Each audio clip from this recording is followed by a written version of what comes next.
I'm in the market looking for a 35mm prime for my Sony E-mount cameras, but which one should I get? It seems like this focal length is the most popular for primes as the market is flooded with so many options from the different manufacturers. As a consumer, that's good news because we can find one that best suits our needs. But which one would that be? That's what I aim to find out for you in this video.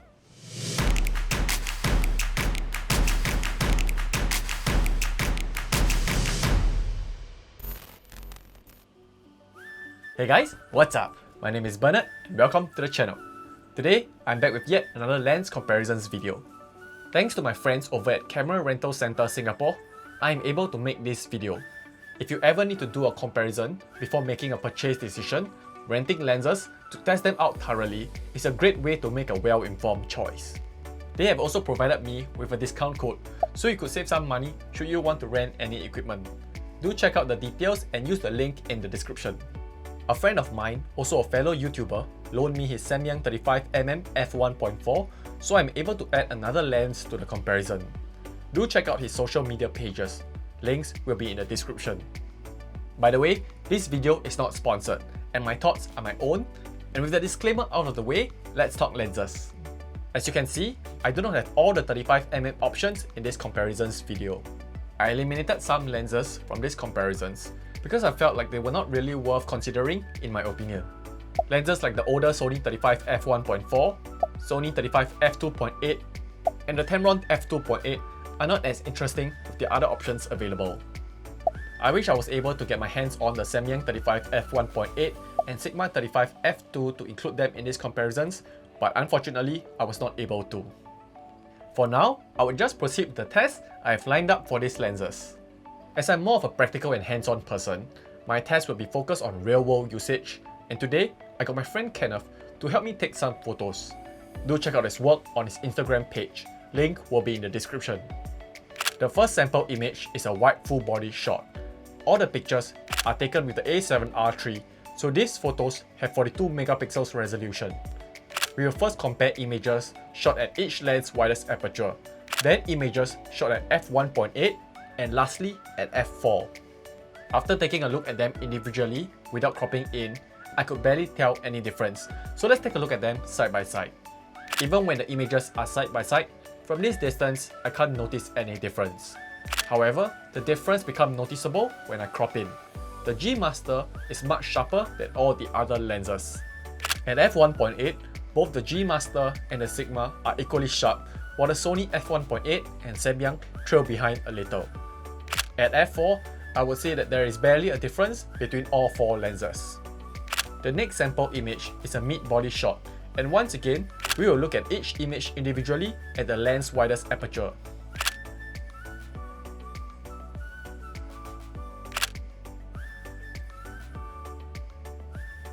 This time, without cropping in, I would say that the G Master looks a tad bit sharper, but I would say barely, and I had to strain my eyes to try and notice any differences. When cropped in, I think that the G Master looks the sharpest at each lens widest aperture. Once I change the aperture to be f1.8 for all the lenses, the G Master and Sigma once again become the sharpest, while the Sony f1.8 and Samyang fall behind a little, but barely. At f4, all of them become equal again. For the third image, I added a bit of foreground so you could compare the depth of field for each lens. When looking at each photo individually, the separation between foreground, subject, and background is just amazing. When comparing all images side by side, it seems like the G Master bokeh seems the creamiest, with the Sigma and Samyang very close behind, and the 35 f1.8 comes in last but not by much. When cropped in, the results of image quality remain consistent to the first two tests.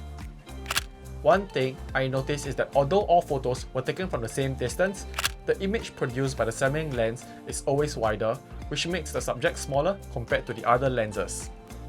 For the last test on image quality, I took a medium close-up so we can take a look at the details on my face.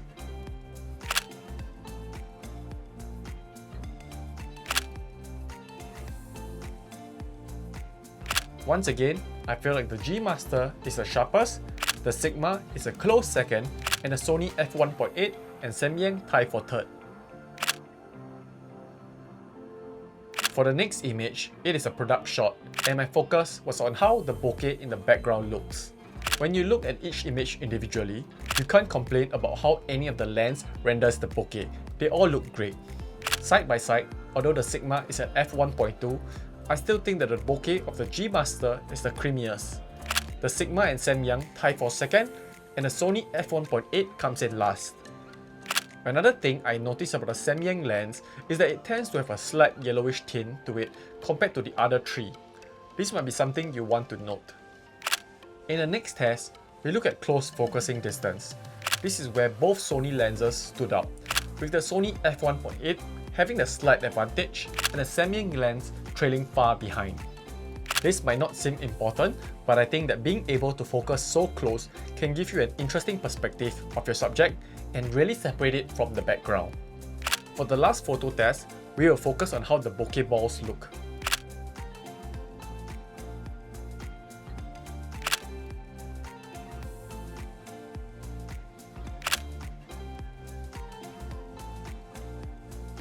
At the widest, I think that the G Master produces the most circular balls, while the Samyang and Sony f1.8 come in close behind, but the Sigma comes in last as the bokeh balls are more cat-eye. However, it improves at f1.8 and pretty much stays equal to all the other lenses.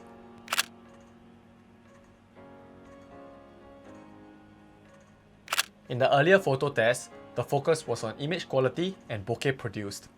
We also noticed that autofocus performed well for all 4 lenses in photo mode.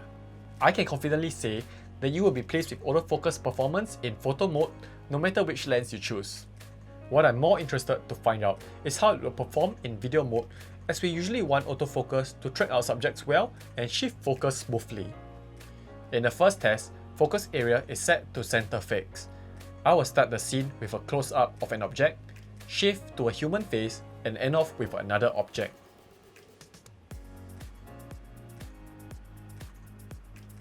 I am testing its ability to identify the main subject of each frame and its ability to keep and shift focus despite camera movement.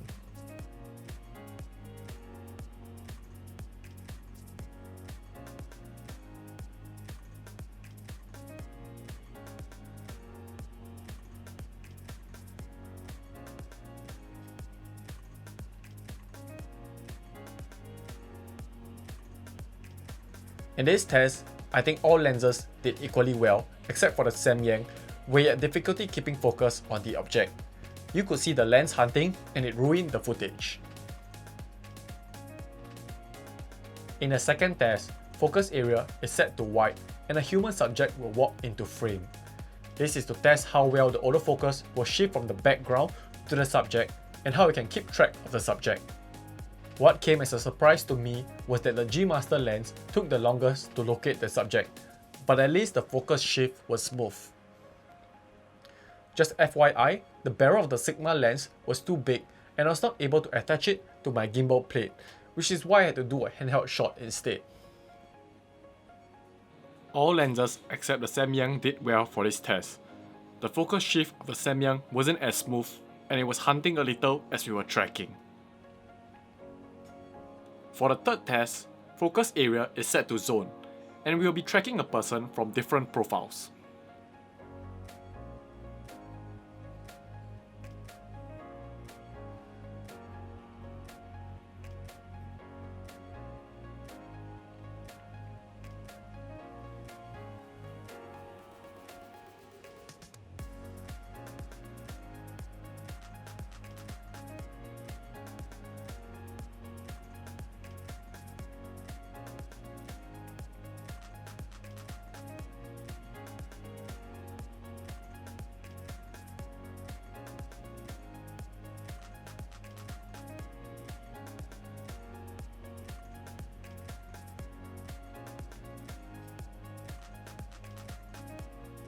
All lenses did equally well for this test in my opinion. In the last test, focus area is set to flexible spot and it will be shifting focus from the foreground to the background. I think that the Sony f1.8 had the most seamless focus racking, but the other three were not far behind and they pretty much tied for second place.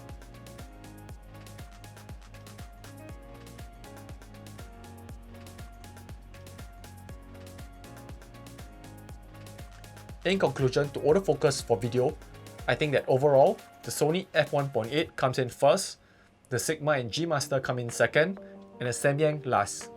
For videographers, a lot of us use manual focus, which is why I want to try out how each lens feels when manual focusing.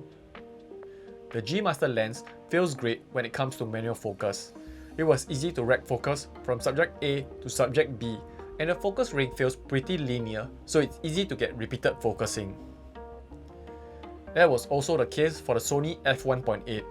My experience using manual focus on this lens was also pleasant. The same can be said for the Samyang and the Sigma lens.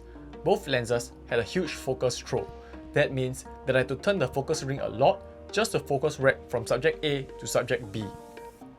The focus ring didn't feel linear as well, and the speed you turn the focus ring affects how much your focus shifts.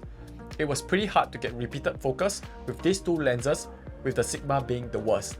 The last thing I want to discuss is price, build, handling, and features. Because each lens is built so differently, the user experience between these lenses are very different, and I think that this is an important factor when selecting your lens. Let's talk about the smallest and most affordable lens first.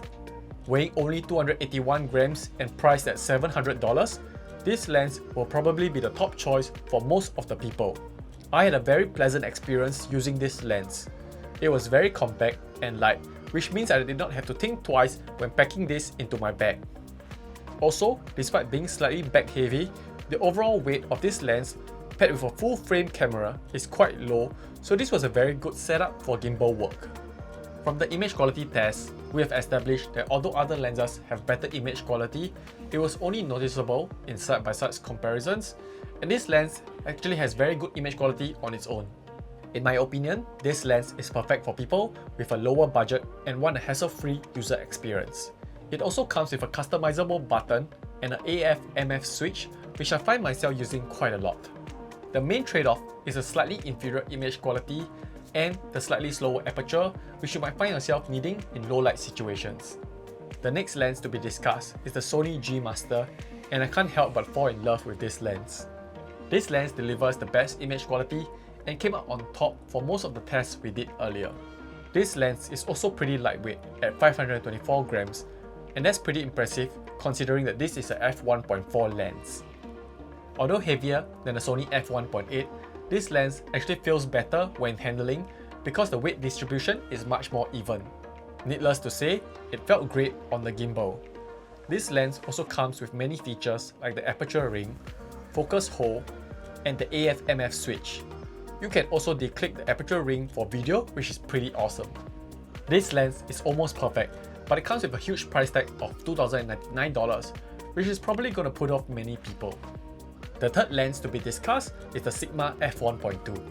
Although the idea of F1.2 is very exciting, to be honest, I did not have a very pleasant user experience with this lens. For starters, this lens is huge and heavy. Weighing 1080 grams, your setup will be bulky and front heavy. The barrel of the lens is so large that you can't easily put this onto a gimbal. You could probably do so with a riser plate, but that is a huge hassle for me.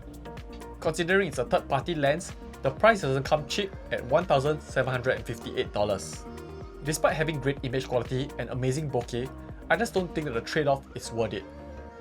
Also, despite having the same customizable buttons as the G Master, one thing to note is that the aperture ring on this lens is very loose in comparison. I found myself knocking and switching the aperture multiple times during the shoot. This lens could be useful for people who shoot in extreme low light conditions where the extra stop of light comes in handy. Other than that, I can't think of any other reasons to shoot on this lens. The last lens to be discussed is the Samyang F1.4. Weighing 645 grams and priced at $829, it is like a jack of all trades but a master of none.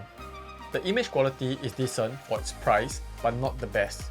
The weight of the lens isn't heavy, but it isn't light as well. What this lens loses on is the lack of customizable buttons and lousier autofocus performance in video mode. Furthermore, compared to the other three lenses, the noise produced when autofocusing is the loudest. It is now time to conclude the video. Personally, I would go for the 35 f1.8 as I think it is very value for money and a small size and weight makes it easy to bring out. If I had the money, I would definitely go for the G Master. The performance of this lens is a beast. I am pretty sure that I would not consider the Sigma and the Samyang because there are just way too many compromises. With that said, this brings our video to an end, and I hope you guys enjoyed this video and found it useful. Don't forget to like and subscribe if you did. That's it for today. It's a wrap!